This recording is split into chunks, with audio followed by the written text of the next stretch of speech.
मेरे मित्र, बिना परिश्रम के हमारे परिवार की पृष्ठभूमि नहीं सुधर पाती है। जिस संघर्ष में आपके गांव से बहुत सारे बच्चे को पटना नहीं भेजा गया क्योंकि उनकी आर्थिक स्थिति नहीं थी, फिर भी आपके पिता ने इतना हिम्मत किया कि चाहे जैसी भी परिस्थिति क्यों ना हो, मेहनत करेंगे, मजदूरी करेंगे, कष्ट झेलेंगे, लेकिन ये उभरता हुआ मेरा जो सितारा है इसको गर्दिश में नहीं जाने देंगे। इस सितारा को बुलंद बनाएंगे, सूर्य की तरह चमकाएंगे, चंद्र की तरह शीतल बनाएंगे, पृथ्वी की तरह भार सहने वाला ताकत पैदा कर देंगे और उस रूप में आपको लाया गया है।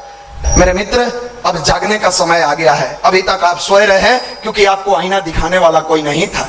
आज तक आप भटकते रहे क्योंकि आपको उंगली पकड़ के 2 कदम सही रास्ते पर चलाने वाला कोई नहीं था। दुनिया का कितना भी घटिया से घटिया मनुष्य क्यों ना हो, जो दुर्बुद्धि के अंबार पर बैठा हो, दावे के साथ कहते हैं अगर नियमितता पूर्वक वो भावपूर्ण तरीके से 20 से 30 मिनट गायत्री की साधना करे, 100% उसकी बुद्धि सन्मार्ग पर प्रेरित होगी।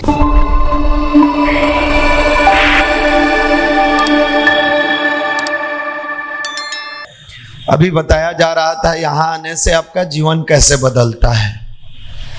आने से के साथ साथ यहाँ की बातों को जब आप फॉलो करते हैं, धीरे धीरे आपके अंदर परिवर्तन होता चला जाता है। जिस समय में आप बैठे हैं, जिस वर्तमान समय में, इस समय को परम पूज्य गुरुदेव ने संक्रमण काल कहा है। संक्रमण काल है। यहाँ अच्छाई को लोग कम ग्रहण करेंगे, बुराई को तेजी से ग्रहण करते जा रहे हैं। आप देखिए, छोटे छोटे बच्चे, बच्चियां, घर की स्त्रियां, एक नया ट्रेंड चला है, रील्स बन रहा है। वो रील्स का बहुत कुछ मिलने वाला नहीं है। आप बनाते रहिए, आप लोग को भी शौक चढ़ा है। पहले हम लोग डॉक्टर को देखते थे गर्दन में अल्लाह लगा के घूमते हुए, कि वो डॉक्टर गर्दन में अल्लाह लगाए हुए है और घूम रहा है। आजकल देखते हैं आप लोग को गर्दन में लटका लिया है। कहाँ से डॉक्टरी की है? बाकरगंज गए, 100 रुपया के 2 ईयरफोन खरीद के लटका लिए। इतनी भी बुद्धि नहीं है कि रास्ते चलते हुए अगर गलती से हम कान में ईयरफोन डाल के गाना सुन रहे हैं, घटना दुर्घटना हुआ, हमारा पैर चला गया, हमको चोट लग गया, हमारा हाथ टूट गया, हमारे सिर पर चोट लग गया, कहाँ से गार्जियन इतना पैसा लाएगा? एक एक पैसा कमाने के लिए उस गार्जियन को संघर्ष करना पड़ता है। खर्च करने वाले को क्या है? खर्च करने वाला तो 2 मिनट में एटीएम से निकाला, पैकेट से निकाला, गूगल पे से ट्रांसफर कर दिया, कहानी खत्म हो गया, समाप्त हो गया आपका। आपको उसमें दर्द महसूस होता ही नहीं है क्योंकि आपने कभी नहीं कमाया। हमने बहुत पहले एक बार कहा था कि अगर आपको अपने गार्जियन से पता करना है कि कितनी मेहनत की कमाई है आपके गार्जियन का, पैसा जब पिताजी भेज दें, आराम से उस पैसे को रहने दीजिए। कोशिश करिए कि 1 महीना, 2 महीना या 3 महीना, मैक्सिमम 3 महीना, इससे ज़्यादा का समय हम आपको नहीं दे रहे। 3 महीना पिता के पैसा को छुएंगे नहीं। चाहे जितना मेहनत करना होगा करेंगे, मजदूरी करना होगा करेंगे, टॉयलेट साफ करना होगा करेंगे, लेकिन मेहनत करके जो पैसा आएगा उसी से रूम रेंट देंगे, उसी से अपने पढ़ाई का खर्च निकालेंगे। एक बार प्रैक्टिकल करके देख लीजिए, जीवन में बहुत सारी चीज़ें समझ में आ जाएगी। जब आप जाइएगा दिन भर काम करने के बाद, 8 घंटा 10 घंटा के बाद अगर कोई तय किया आपको कि 100 रुपया देंगे, शाम में जाइएगा, रुपया का जाओ अभी आ जाइए कि यार रुपया करने लगा, जाओ कल आना। रूम पर पहुंचोगे, पिता का पैसा छूना नहीं है, जो कमाओगे उसी से खाना है।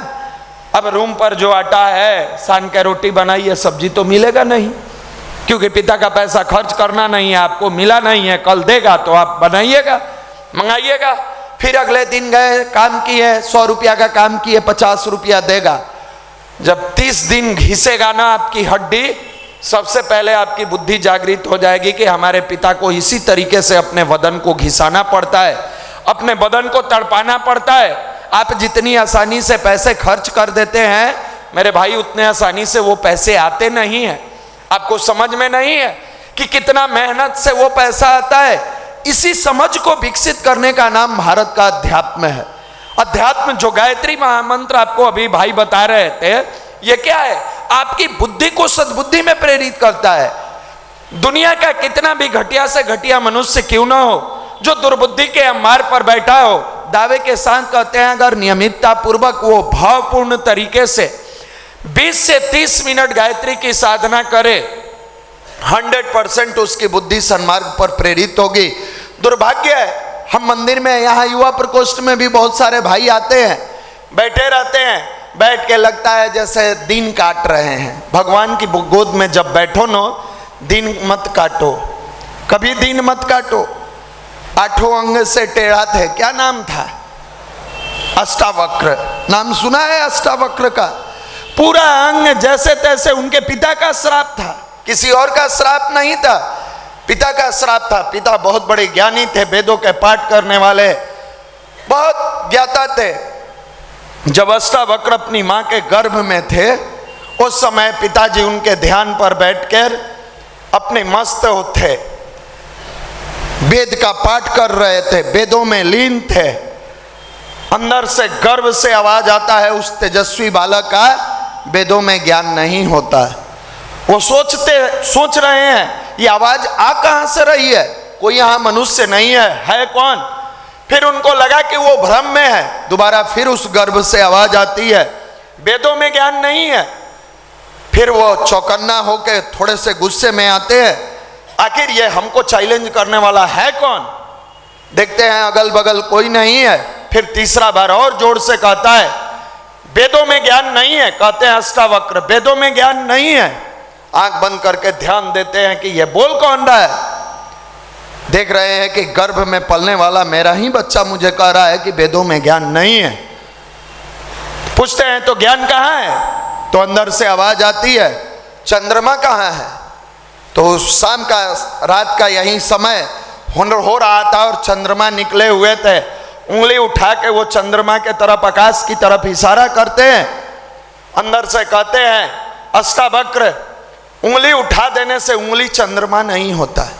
आप उंगली से इशारा कर रहे हैं तो आपकी उंगली चंद्रमा नहीं होती। वैसे ही वेद पढ़ लेने से आपका ज्ञान जागृत नहीं होता, उसको अपनाना पड़ता है। गुस्सा में आए और कहे जाओ, तुम जन्म लोगे तो जन्म से ही 8 अंग से टेढ़ा रहोगे। अंदर से जोर से मुस्कुराता है, कहता है आंगन के टेढ़ा हो जाने से आकाश टेढ़ा कभी नहीं होता, शरीर के टेढ़ा हो जाने से मेरी बुद्धि टेढ़ी नहीं हो सकती है। उस व्यक्ति का नाम अष्टावक्र था। उस राष्ट्र में हम लोग जन्म लिए हैं जहां मनुष्य शरीर की कोई अहमियत नहीं देता था, लेकिन आज का युवा पीढ़ी ब्रांड का जीन्स, ब्रांड का टी शर्ट, ब्रांडेड सैलून में जाकर हेयर स्टाइल बना रहे हैं और भूल गए कि जिस पिता ने संघर्ष के सहारे आपकी जीवन को सींचा है, जिस पिता ने अपनी जवानी को गलाकर आपको जवान बनाया, जिस माँ की ममता के आंचल ने सीने से लगा के दूध पिलाया, जिस माँ ने हमेशा कंधों पर बैठाकर दुनिया दिखाई, जो माँ सबसे पहले आपको भोजन कराई, भले ही रात में भूखे सो गई, उसका क्या कोई ब्रांड नहीं है? क्या उसकी कोई ब्रांड वैल्यू नहीं है? जो बचपन से हमें उंगली पकड़कर सिखाया, ये कपड़े पर एक छोटे से टैग लाने लग जाने से क्या ये ब्रांडेड हो जाता है? और जिस माँ ने मुझे खून से सींचा, पसीनों बहा बहा कर मुझे पालने पोसने का कार्य किया, जिस पिता ने अपनी खुशी को त्याग दिया कि मेरे बच्चे के चेहरे पर मुस्कान आ जाए, मेरा बेटा हृदय में हमेशा अपने अस्तित्व को जिंदा रखे, क्या उसके ब्रांड की कोई वैल्यू नहीं? जिसने कई रातें सिसकती हुई बिताई, भले ही भूखे सो गई लेकिन परिवार को भूखे नहीं सोई, उससे बड़ा इस दुनिया में कोई ब्रांड नहीं हो सकता, उससे बड़ी ममता का सागर कोई नहीं हो सकता। उस सागर से निकले हुए ये बूंद अगर अब नहीं समझेंगे तो ये घोर कलयुग का प्रभाव होगा।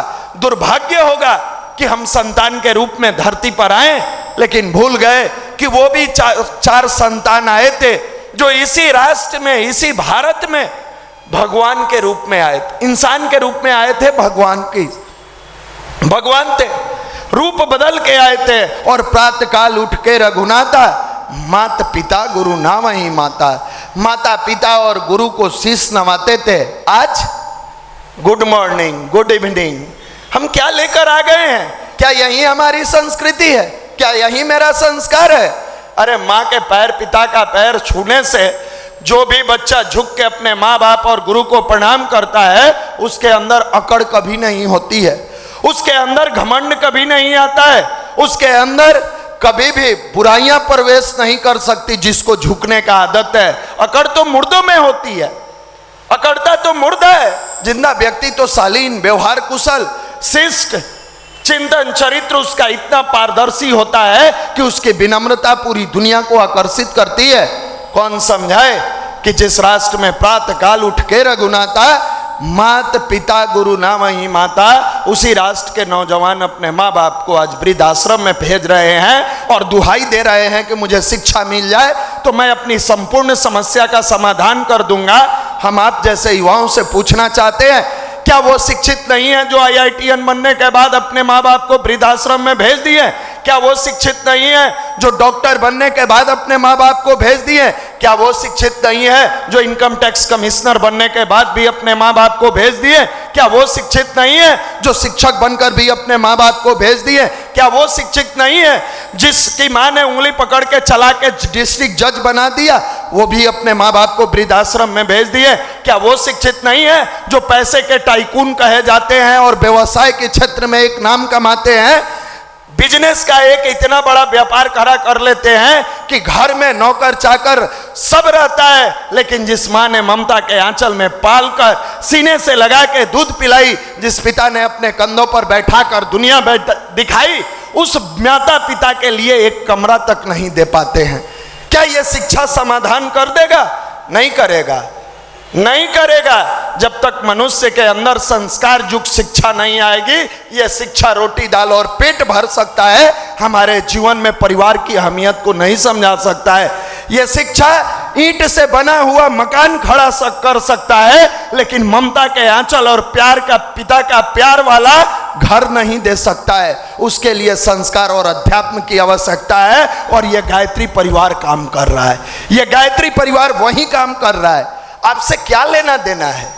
आप नौकरी करेंगे, कोई अलग अलग जिला से आए हैं, कोई मधेपुरा के हैं, कोई सुपौल के हैं, कोई पूर्णिया के हैं, कोई हजारीबाग से आए हैं, कोई बिहार के हैं, कोई झारखंड के हैं, कोई बंगाल के हैं, कोई बक्सर आरा भभुआ से लेकर छपरा सिवान गोपालगंज सीतामढ़ी बेतिया से आए हैं।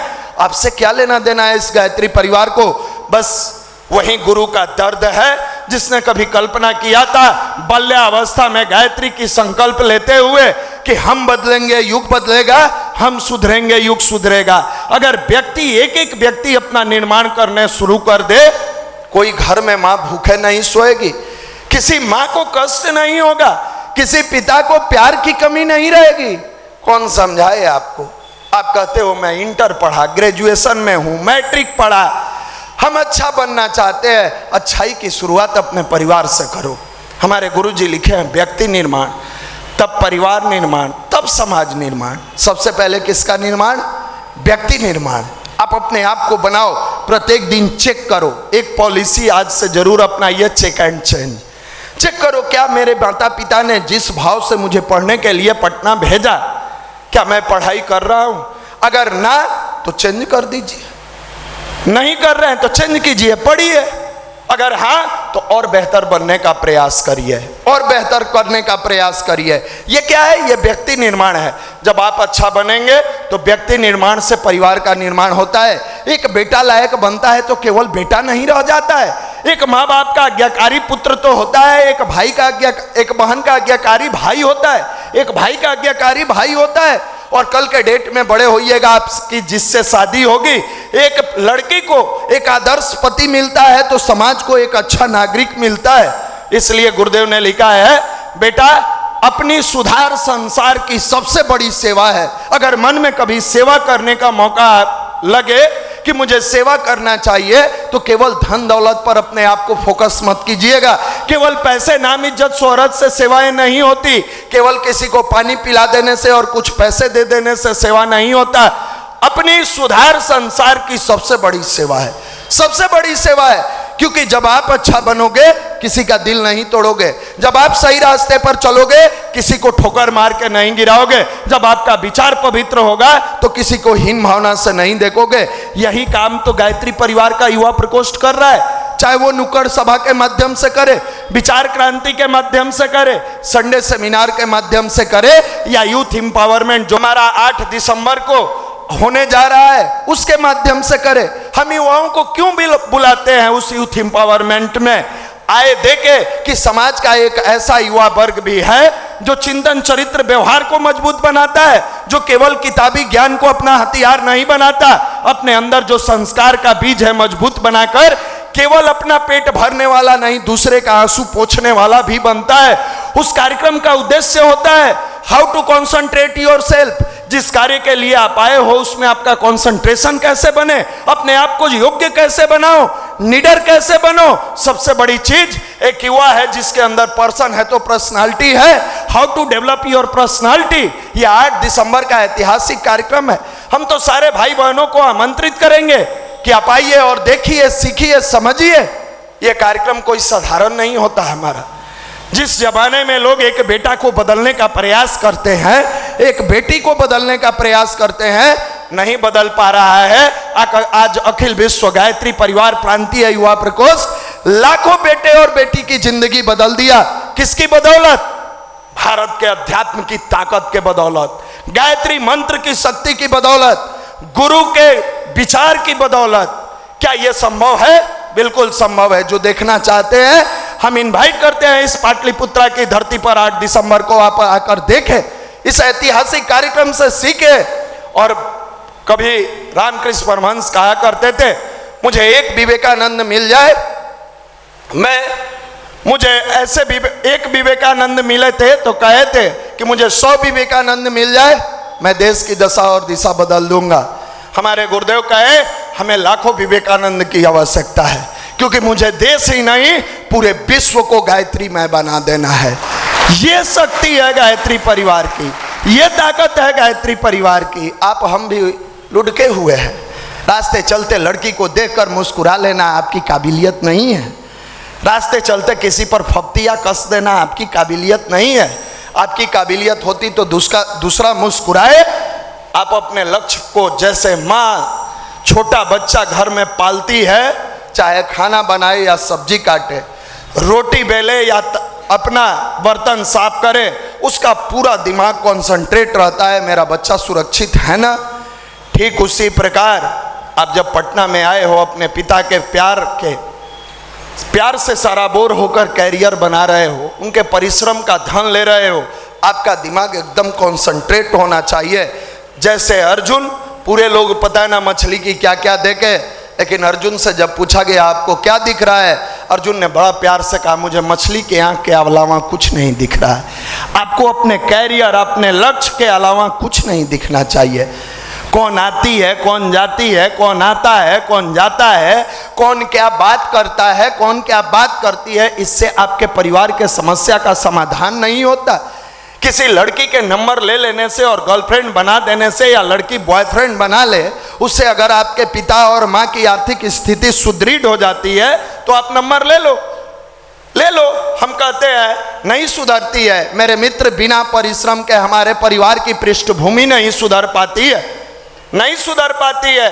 जिस संघर्ष में आपके गांव से बहुत सारे बच्चे को पटना नहीं भेजा गया क्योंकि उनकी आर्थिक स्थिति नहीं थी, फिर भी आपके पिता ने इतना हिम्मत किया कि चाहे जैसी भी परिस्थिति क्यों ना हो, मेहनत करेंगे, मजदूरी करेंगे, कष्ट झेलेंगे, लेकिन ये उभरता हुआ मेरा जो सितारा है इसको गर्दिश में नहीं जाने देंगे। इस सितारा को बुलंद बनाएंगे, सूर्य की तरह चमकाएंगे, चंद्र की तरह शीतल बनाएंगे, पृथ्वी की तरह भार सहने वाला ताकत पैदा कर देंगे।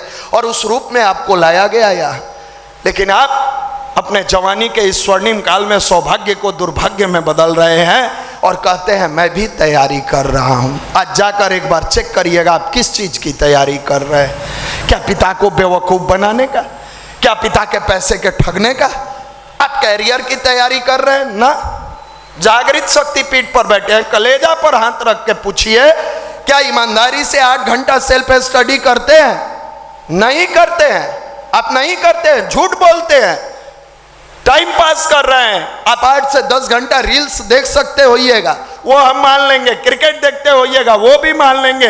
पार्क में घूमते होइएगा, वो भी मान लेंगे। लेकिन अगर कहिएगा कि पढ़ते हैं, मुझे विश्वास नहीं होता, नहीं होता। बार बार आपको एक सुनाते हैं, बहुत बड़ा फिलोसफर लिखा है, पत्थर पानी में मत फेंको, उसे और भी पीते हैं। जिंदगी हंस हंस के जियो, उसे देख और भी जीते हैं। तुम्हारी खुशी से घर पर कोई खुश होता है, ये हमेशा याद रखना। तुम हंसते हो तो कोई सुकून की नींद सोता है, तुम रोते हो कोई रात भर बेचैन होकर जीता है। फिर आप में और बाहर के युवा में अंतर क्या रह गया? फिर गायत्री परिवार का युवा और बाहर का युवा में अंतर क्या रहा? वो भी वहीं करे, आप भी वहीं करिए। आप आते हैं, गुरु की गोद में बैठते हैं, आपने 9 दिन के नवरात्र का अनुष्ठान किया है, आपने माँ के सामने तपस्या किया है, आपने शक्ति अर्जित की है। और शक्ति अर्जित करने वाला युवा साधारण नहीं हो सकता है, साधारण नहीं हो सकता है। मेरे मित्र, अब जागने का समय आ गया है। अभी तक आप सोए रहे हैं क्योंकि आपको आईना दिखाने वाला कोई नहीं था। आज तक आप भटकते रहे क्योंकि आपको उंगली पकड़ के 2 कदम सही रास्ते पर चलाने वाला कोई नहीं था। लेकिन अब जब आप गायत्री परिवार में आकर परम पूज्य गुरुदेव परम वंदनीय माता जी की गोद में बैठते हैं, तो हर दिन सुबह जगते के साथ पहला कॉल माता पिता को लगाइए, प्यार से आशीर्वाद लीजिए। दोस्त क्या कहता है? दोस्त का काम है कहना। आप अपनी पढ़ाई को पूरी ईमानदारी से करिए। बरदराज जैसा मूर्ख बालक अगर नियमितता पूर्वक अपने कार्यों को करता रहा तो वो भी जिंदगी में सफल हुआ। आपने पत्थर जैसे चीजों पर रसरी जो मुलायम होती है, रसरी आवत जाते हैं सील पर पड़त, सील मतलब पत्थर, वो मुलायम सी लकड़ी कठोर सा पत्थर पर अगर निशान दे सकता है, तो गायत्री की साधना नियमितता पूर्वक हमारी दुर्बुद्धि को भी सद्बुद्धि में प्रेरित कर सकता है। आप हमेशा जिस जगह पर बैठे हैं ये साधारण जगह नहीं है। आप हमेशा ये सोचे हम गायत्री परिवार के युवा हैं, हमारा साधारण ब्रांड नहीं है। ये टी शर्ट का टैग आपका ब्रांड नहीं है। ये टी शर्ट जो पहन लेते हैं और ये जीन्स का पीछे टैग आपका ब्रांड नहीं है। आप परमात्मा के वो ब्रांडेड संतान हो जो जीवन में बदलने का प्रयास किए हो कि हम भी बदलेंगे और समाज को भी बदलेंगे। ये अभी आपको समझ में नहीं आएगा। जिस दिन इस युवा प्रकोष्ठ को छोड़कर जाएंगे, कहीं ईश्वर की कृपा से जॉब होगी, तब आपको याद आएगा कि दुनिया के सबसे बड़े ब्रांड के बीच में हम रहते थे, लेकिन हम कपड़े का ब्रांड ढूंढते चलते थे। आप उस जगह बैठते हो जहां लाखों लड़कों की जीवन बदली है, लाखों युवाओं का जीवन दशा और दिशा के साथ चेंज होते हुए सफल बना है। तो आपसे भाव भरा निवेदन करेंगे कि जब आप पटना में रहते हैं जरूर आइए और युवा प्रकोष्ठ का जो नारा है कैरियर फर्स्ट, 8 घंटा सेल्फ स्टडी, ये जरूर जीवन में अपनाइए।